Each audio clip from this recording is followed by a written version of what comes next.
کہ اتنے خوبصورت علاقے بھی ہمارے ملک میں موجود ہیں۔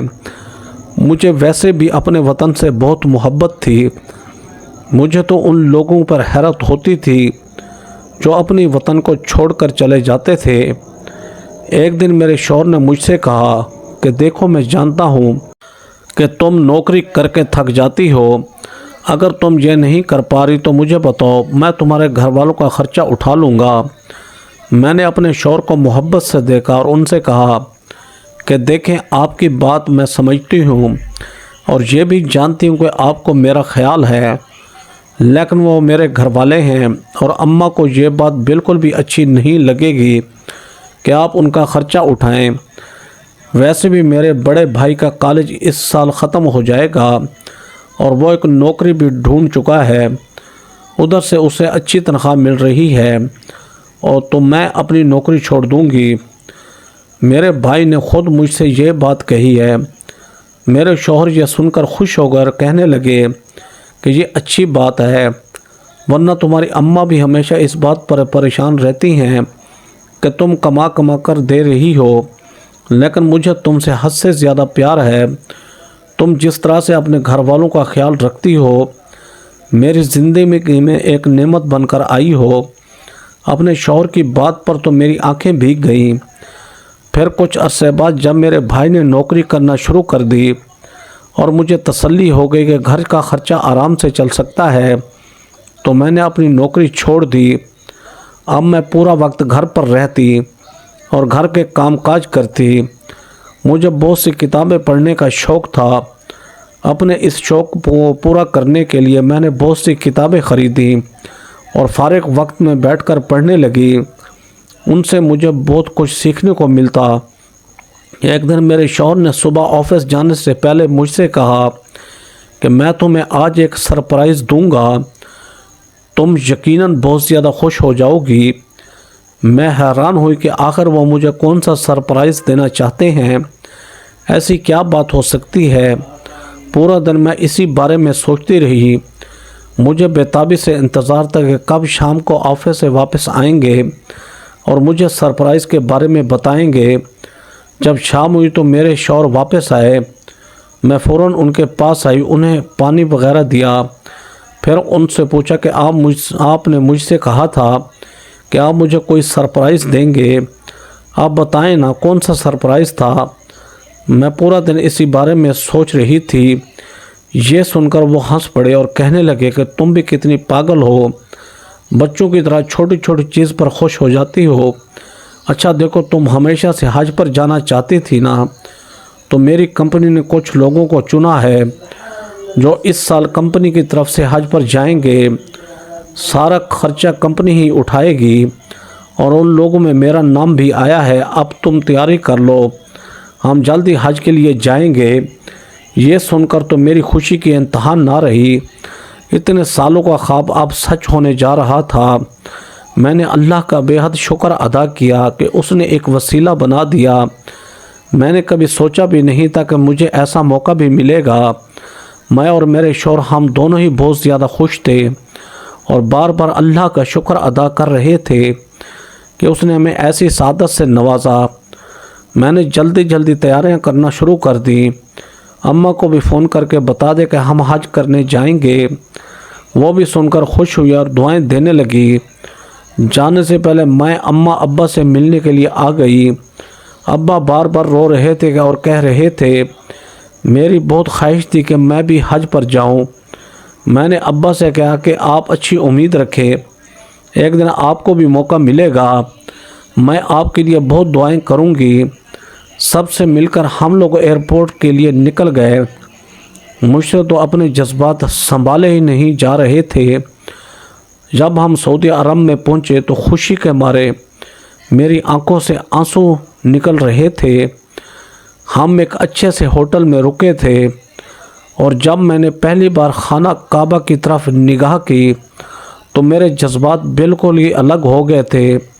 میں سوچا کرتی تھی کہ خانہ کعبہ جاؤں گی اور آج اپنی آنکھوں کے سامنے خانہ کعبہ کو دیکھ پا رہی تھی۔ اس مقدس جگہ پر کھڑے ہو کر میرا دل بہت سی دعائیں کر رہا تھا میرے ہونٹوں سے الفاظ نہیں نکل پا رہے تھے۔ میں نے اپنے ابا کے لیے بھی بہت سی دعائیں کی۔ پھر ہم واپس ہوٹل میں آ گئے۔ جیسے جیسے میں وہاں عبادت کرتی تھی ویسے ویسے میرا دل بہت ہی زیادہ نرم ہوتا جا رہا تھا۔ میرا دل کیا کہ کاش میں ساری زندگی یہیں پر رہ پاؤں۔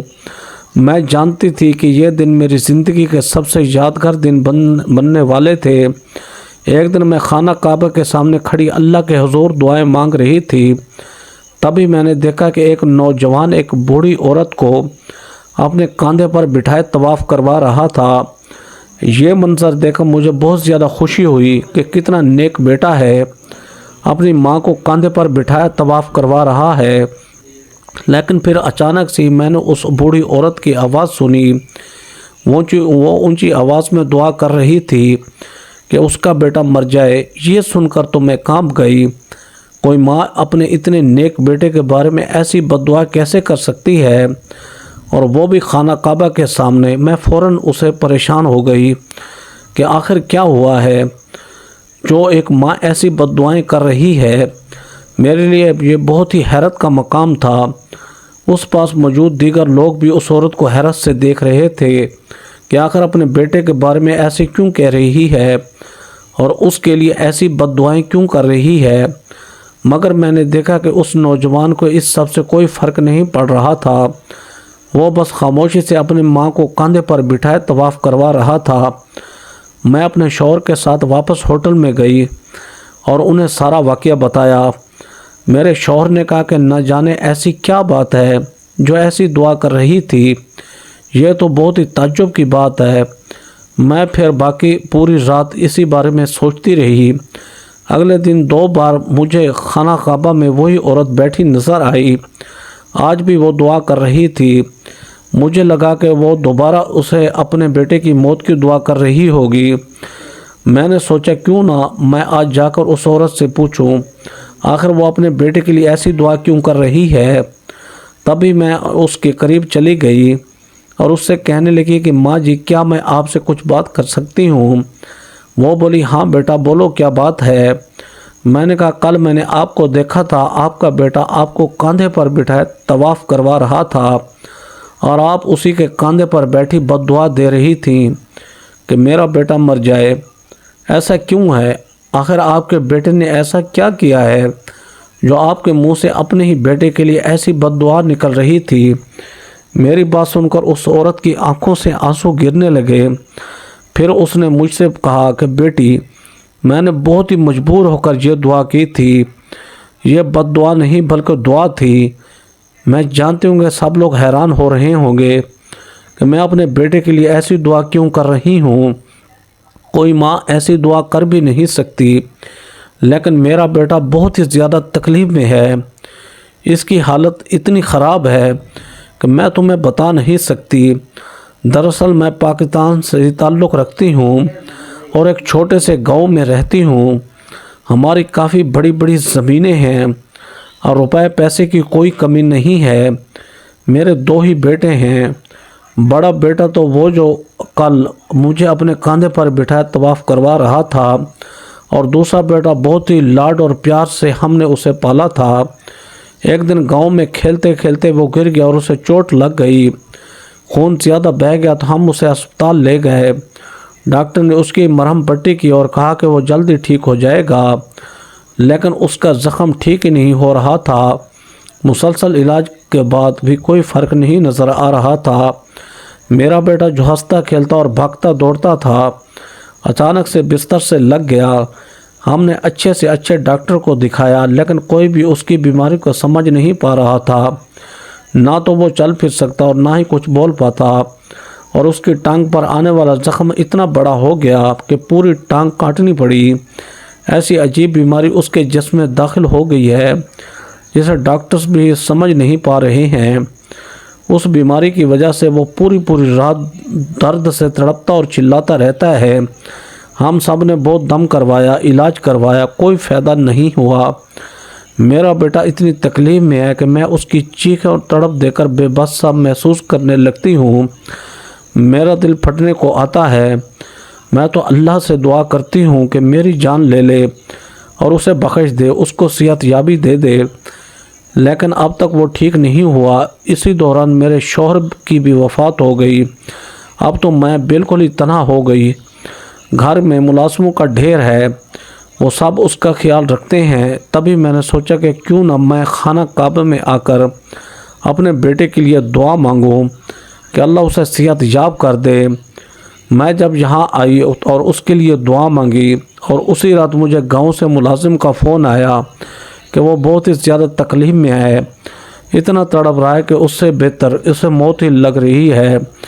میری حالت پھر سے خراب ہو گئی۔ پھر میں نے اپنا جی کڑا کیا اور اپنے بڑے بیٹے سے کہا کہ مجھے خانہ کعبہ کے پاس لے جاؤ، اور میں وہاں جا کر دعا کروں گی کہ اگر اس کے لیے موت بہتر ہے تو اللہ اسے موت دے دے، لیکن اس تکلیف سے اسے نجات مل جائے۔ دیکھو میں ماں ہوں اور ایسی دعا کر رہی ہوں اپنی سگی اور اولاد کے لیے، میرا دل کتنا تڑپ رہا ہوگا یہ صرف میں جانتی ہوں، لیکن میں کیا کروں، میں مجبور ہوں۔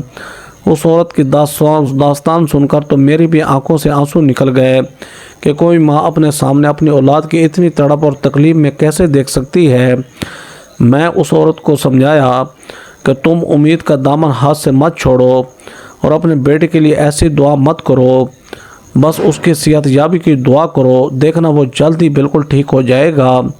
پھر میں جتنے دن تک وہاں رہی روزانہ اس بوڑھی عورت سے ملتی اور اسے تسلی دیتی اور خود بھی اس کے بیٹے کی صحت یابی کے لیے دعا کرتی۔ جب ہم یہاں سے واپس پاکستان آنے لگے تو اس عورت نے کہا کہ تم مجھ سے میرا فون نمبر لے لو اور مجھ سے رابطے میں رہنا، ہو سکتا ہے کبھی ہماری ملاقات ہو جائے۔ تم نے میرا بہت ساتھ دیا ہے اور مجھے بہت حوصلہ دیا اور امید دی۔ میں روزانہ اپنے بیٹے کی صحت یابی کے لیے دعائیں مانگتی رہی ہوں۔ پھر ہم لوگ واپس پاکستان آ گئے۔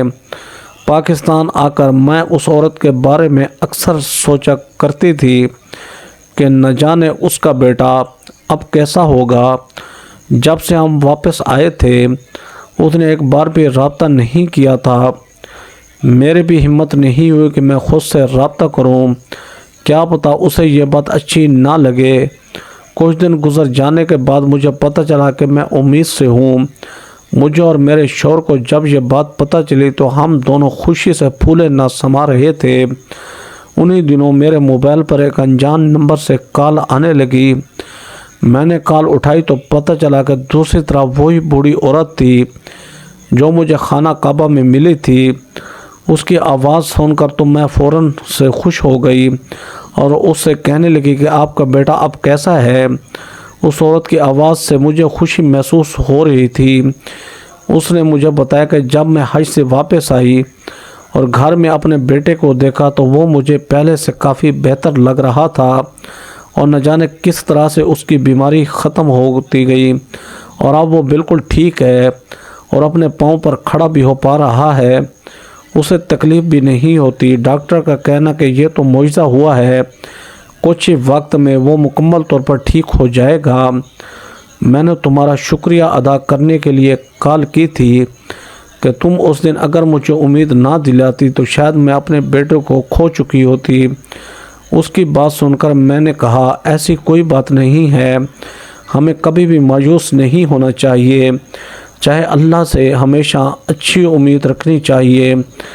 یہ کہہ کر میں نے فون رکھ دیا اور بیٹھ کر سوچنے لگی کہ کبھی کبھی ہم انسان کتنے مایوس ہو جاتے ہیں اور خود کو بہت ہی بے بس محسوس کرنے لگتے ہیں۔ اگر ایسے وقت میں ہم اللہ پر بھروسہ رکھیں تو کوئی نہ کوئی معجزہ ضرور ہوتا ہے۔ جب میرے شوہر گھر واپس آئے تو میں نے انہیں سارا واقعہ بتایا اور کہا کہ اس بوڑھی عورت کی کال آئی تھی، اب اس کا بیٹا بالکل صحیح اور صحت یاب ہو گیا ہے۔ اس نے ہمیں اپنے گھر پر دعوت پر بلایا ہے۔ کچھ دن میں ہم اس کے گھر جا کر اس سے ملیں گے، کیونکہ دعوت سے انکار کرنا غلط بات ہوتی ہے۔ میرے شوہر بھی راضی ہو گئے۔ پھر کچھ دن بعد ہم اس عورت کے گاؤں گئے۔ ان کی بہت بڑی حویلی بنی ہوئی تھی۔ وہ ہمارے استقبال کے لیے دروازے پر پہلے سے کھڑی تھی۔ اس نے مجھے اتنے پیار سے مدعو کیا تھا کہ میں منع نہ کر سکی۔ ہماری یہ ملاقات بہت ہی اچھی رہی۔ اب اکثر ہم اس سے ملنے گاؤں جاتے رہتے ہیں۔ اپنی زندگی میں نے ایک سبق سیکھا کہ جہاں اچھے لوگ ہوتے ہیں وہاں برے بھی ہوتے ہیں، اور لازم نہیں ہے کہ ہر انسان بہت ہی زیادہ اچھا اور معصوم ہو یا پھر کوئی انسان بہت ہی زیادہ برا ہو، کیونکہ اچھائی اور برائی ہر انسان کے اندر ہوتی ہے، اور یہ انسان کے اوپر منحصر ہے کہ وہ اپنے اندر کی اچھائی کو زیادہ باہر لائے یا پھر اپنے اندر کی برائی کو یہ وہ اپنی مرضی سے منتخب کرتا ہے۔ دوستو ویڈیو پسند ہے تو ویڈیو کو لائک کریں، ہمارے چینل شوکت وائس کو سبسکرائب کر کے بیل آئیکن کو دبا کر آل پر کلک کر دیں تاکہ آپ کو ہر آنے والی نیو ویڈیو کا نوٹیفیکیشن سب سے پہلے ملے۔ تھینکس فار واچنگ، اللہ حافظ۔